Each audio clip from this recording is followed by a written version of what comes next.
ہانی بن یزید روایت کرتے ہیں کہ میں نے عرض کیا قلت یا رسول اللہ صلی اللہ علیہ وآلہ وسلم دلنی علی عمل یدخلنی الجنہ قال ان من موجبات المغفرۃ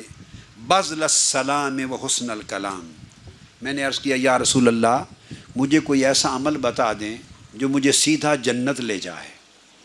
جنت لے جائے. آقا علیہ السلام نے فرمایا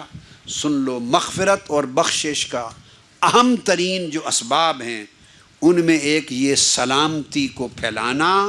اور لوگوں سے عمدہ خوش اخلاقی سے نرم گفتگو کرنا، عمدہ گفتگو کرنا، خوش اخلاقی کی گفتگو کرنا، نرم گفتگو کرنا، پیار کی گفتگو کرنا، اور ہر ایک کے لیے جسے جانو یا نہ جانو ہر ایک کو سلام کا میسج دینا اور سلامتی کو پھیلانا. فرمایا جو شخص سلامتی کو پھیلائے اور عمدہ کلام کرے، بذل السلام کرے اور حسن الکلام کرے، یہ دو عمل اس کو جنت میں لے جائیں گے.